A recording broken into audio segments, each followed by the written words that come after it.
Hello, what's up guys? Nandito na naman si Makabagong Sport TV. Pag-uusapan lang natin itong katatapos lang laban ni Tyson Fury versus Ngannou doon sa Saudi Arabia. So bago natin umpisa ng topic na to, intro muna tayo para swabe yung kwentuhan natin dito sa Makabagong Sport TV. Let's go!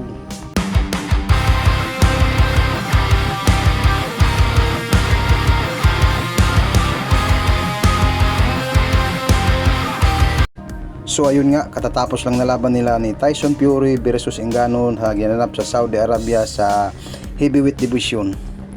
Magandang bakbakan to mga idol kasi nagpakita ng gilas si Ngannou sa laban kay Tyson Fury.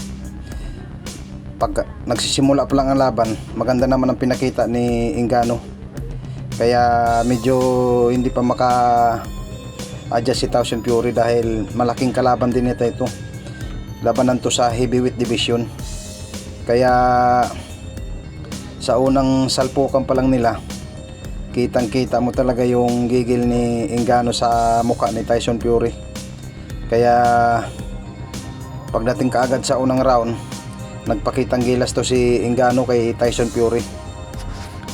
Si Tyson Fury naman tinatamaan din ng solid ni Ngannou sa mukha. Tapos pagdating sa round 1, bakbakan kaagad nila. Nangangapa pa si Tyson Fury kasi hindi niya alam ang galawan ni Ngannou. Kaya si Ngannou tuloy-tuloy lang ang bato sa pagsuntok sa mukha ni Tyson Fury. Pagdating sa round 2, maganda naman ang pinakita ni Ngannou, nakakatama pa rin to ng solid kay Tyson Fury. Habang pagdating ng round 3, dito na nagpakitang gilas si Ngannou. Tinamaan po ito ng magandang patama si Tyson Fury sa muka. Kaya tinamaan siya ng kanan ni Ngannou sa muka si Tyson Fury. Kaya tuwang-tuwa yung mga legendary na mga boxer na nanonood doon sa bakbakan nila dahil talagang exciting yung labanan. Dahil labanan ito sa malalaking division, sa heavyweight division. Kaya pagdating ng round 3, dito na nagpakitang gila si Ngannou. Sapul sa muka si Tyson Fury kaya bumagsak ito. Tinamaan sa panga. Kaya bumagsak si Tyson Fury. Kaya nabilangan siya ng 10 rounds ng referee. Kaya nagpatuloy pa naman ang laban. Kahit bumagsak si Tyson Fury, kahit nabilangan siya ng referee, kitang kita nyo sa mukha ni Tyson Fury na nahilo talaga to. Binalangan siya ng referee. Nagpatuloy pa rin tong bakbakan nila kahit papano. Nakarecover lang si Tyson Fury mga tropa. Kaya yung pagkadawagsak talaga niya, kitang kita mo sa itsura niya, hindi siya makapaniwala sa lakas ng kamao ni Ngannou. Kaya nagulat siya. Nagpatuloy pa rin ang laban hanggang sa matapos yung bakbakan nila.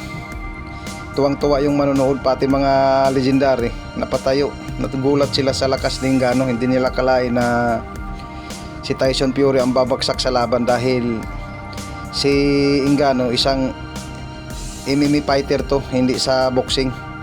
Kaya tuloy pa rin ang laban nila. Tuloy-tuloy pa rin ang bakbakan nila ni Ngannou at saka ni Tyson Fury hanggang sa